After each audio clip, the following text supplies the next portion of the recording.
Hello students, इस video में हम डिस्कस करने वाले हैं about a poem whose name is Toad, it is written by Philip Larkin. तो आइए शुरू करते हैं। Why should I let the toad work squat on my life. इसका मतलब है इस लाइन का क्या मतलब है। इस लाइन का ये मतलब है कि पोएट जो है वो अपने वर्क को कंपेयर करता है टोड से, like how toad has set against his will and destroying his life, कि अपने विल के अगेंस्ट किस तरीके से अपनी लाइफ को डिस्ट्रॉय कर रहा है। एंड उसमें इस काम के लिए जो पोएट जो है can't use any wind as a pitchfork and drive me brute off. Pitchfork का मतलब होता है an equipment to remove grass. वो उसको रिमूव करना चाहता है, वो वोड को रिमूव करना चाहता है because he doesn't like toad. In the next stanza, 6 days of the week it soils with its sickening poison. In line का मतलब है the poet describe how he works whole week 6 days just for paying few bills. कुछ bills पे करने के लिए वो किस तरीके से पूरा वीक काम करता है, just for paying few bills that out of proportion. With is not up to the proportion, जो तब भी क्या होते हैं, बहुत ही लो पे होती है, जो लो पे मिलती है, इतना काम करके भी उसको क्या मिलती है, लो पे मिलती है। Here the poet is justifying that whether the pay is low और हाई, वेदर जो भी उसको पे मिलती है उसके काम से, भले ही वो लो है या फिर हाई या ज़्यादा मिलती है, the modern people have to go and do their work. हम जैसे लोगों को फिर भी हर सुबह उठ के काम करने जाना पड़ता ही है। In the third stanza he says that lots of folk live on their wits lecturers lispers. इस लाइन का मतलब है कि poet giving an example of few people who earn money simply by using their mind, जैसे कि lecturer जो कि बच्चों को क्या करता है, कॉलेज या स्कूल में लेक्चर प्रोवाइड करता है, या फिर लिस्पर, LISPERS का मतलब होता है स्पीकर्स, एंड लोजल्स, LOSELS का मतलब होता है worthless people,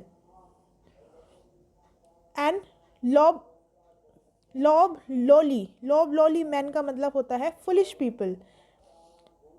they don't eat are as paupers, इसका मतलब होता है and they still live good life and don't end up living in poverty. इन तरीके के लोग जो हैं वो पोवर्टी में लाइफ नहीं जीते हैं, पोवर्टी में लोग नहीं मरते हैं। किन की तरह, लेक्चरर्स की तरह, लिस्पर्स की तरह, लूजर्स और लोबीमेंस की तरह। फिर वो बात करता है फोर्थ पैराग्राफ में, lots of folk live up lanes with a fires in a bucket. इसका मतलब ये होता है, describes that there are lots of people who live on street. बहुत सारे लोग ऐसे भी होते हैं जो कि स्ट्रीट्स में रहते हैं, and still they have privilege to manage fire and cook food in a bucket. तब भी वो कहीं ना कहीं से मैनेज कर ही लेते हैं अपने लिए खाना बनाना, अपने लिए अपनी बकेट अरेंज करना। No one but they are able to eat when winds blows. कोई नहीं but they are manage to live there, and fruit fall it seem that they live all these. ऐसा लगता है कि वो पहले से ही इस कंडीशंस के लिए क्या है, तैयार हैं, उनको कोई भी क्या है रिग्रेट नहीं है। उन कुछ लोगों को देखकर उसे लगता है जो कि स्ट्रीट्स में रहते हैं। इस पैराग्राफ का it seems like it. In the fifth paragraph, their nippers has got bare feet, their unspeakable wives are shinny as whiplets and yet no one actually starves. इसका मतलब होता है actually that how nippers मतलब children run around without having slippers in their feet, without wearing slipper, बिना चप्पल पहने, जूते पहने, वो किस तरीके से जो बच्चे हैं, छोटे बच्चे, वो इधर उधर चल रहे हैं, दौड़ रहे हैं। And the wives of these people does not speak, and इनकी जो वाइफ्स है, वाइफ्स यानी कि हाउस मदर हैं या फिर हाउस केयर टेकर हैं इन बच्चों की, वो उनको नैनी हैं, वो उनको कुछ बोलती नहीं है. People does not speak and they are so skinny like whippets, skinny dog. और स्किनी जैसे स्किनी डॉग होते हैं उन्हीं तरीके से ये चिल्ड्रंस भी क्या है, स्किनी है. And still they don't die but manage to survive. पर तब भी ये क्या है, मरते नहीं हैं, दे मैनेज टू सर्वाइव. ठीक है, out of poverty, out of poverty they still manage to survive. But were I courageous enough to shout stuff our pension, but I know all too well that's at the stuff that dream are made on. इसमें वो बोलता है the poet wishing for courage to go and tell his boss to shout your stuff your pension. करेज चला जाए, कि करेज चला जाए, इतना चला जाए कि वो इतना निडर हो जाए कि वो अपने बॉस से बोल सके कि भाई उसको पेंशन चाहिए, विदाउट पेंशन चाहिए, अपने पेंशन अपनी मनी के बारे में बोल सके. But on the other hand he is also aware about that all the dreams are hanging on his job and pay. पर दूसरे हाथ में वो ये भी कह रहा है कि उसे पता है कि उसकी जॉब से, उसके पे से बहुत सारे ड्रीम हैं जो कि क्या है, उस पर हैं, ले करते हैं. For some time sufficiently toads like squads in me to its hunkers are heavy are good hard luck and cold as snow.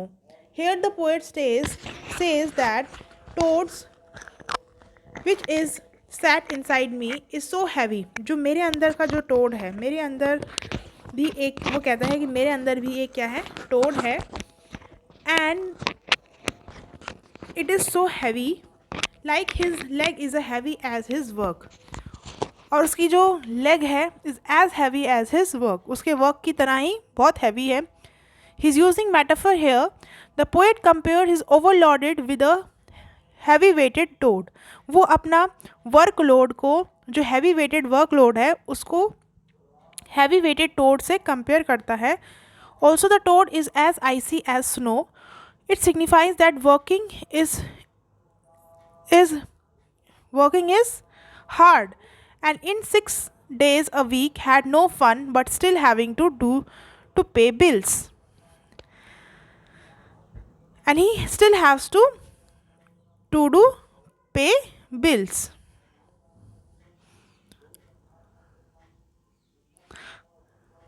आगे वो बोलता है and will never allow me to barney the way of getting the fame and the girl and the money and all at one sitting. इसका मतलब है here the poet says that toad which is inside me is so heavy. ये तो आपने पढ़ दिया था अब लाइन में, इतना हैवी है कि the toad won't allow me to pursue with calm to speak properly. कि उसने हैवीनेस के कारण से मैं आराम से क्या है, बोल भी नहीं पा रहा हूँ. ऑल द थिंग्स, जितनी भी चीज़ है, चाहे वो मनी है, चाहे वो गर्ल है, चाहे वो फेम है, which I want in for better living is not coming to me. ये सारी चीज़ें मेरे पास नहीं आ रही है by just sitting so I have to work. वो इसी तरीके से नहीं आ जाएगी जैसे कि टोड बैठा हुआ है, बैठे बैठे ये तीनों चीज़ें, मनी, गर्ल और फेम, ये तीनों चीज़ें मेरे पास नहीं आ जाएगी. उसके लिए मुझे क्या करना पड़ेगा, हार्ड वर्क करना पड़ेगा. In the last stanza, he says, I don't say one body is the other, one spiritual truth, but I do say it's hard to lose either when you have both. इसका मतलब है the poet says that my external toad has created my internal toad. Internal toad यानी कि spiritual body, and external toad यानी कि उसकी body, उसकी physical appearance, उसकी body. So it's difficult to loss both of them together. The poet says that both are my internal and external forces, so it's hard to lose either. तो मैं दोनों को ही loose नहीं कर सकता हूँ because both are my will power, both are my power, मेरी शक्ति है दोनों. Okay, the poet uses toad as a subject to realise the work and necessity of living, कि टोड से वो सिग्निफाई करना चाहता है द वैल्यू ऑफ वर्क, पहला. Second, the necessity of living, whether we wish to do और not, कि हमारा मन करे या ना करे, बट जो हमारा काम है हमें अपने काम की तरह निरंतर अग्रसर रहना चाहिए. It signifies the value of work even if it is boring for human kind. भले ही हमारा वर्क बोरिंग है, but still we have to work. We all have to perform our duty. To perform our duty should be our first priority and do the job. Also poet says that majority of the people do, जिस तरीके से majority of the people करते हैं. So that's the explanation from my side. Thank you. Have a very nice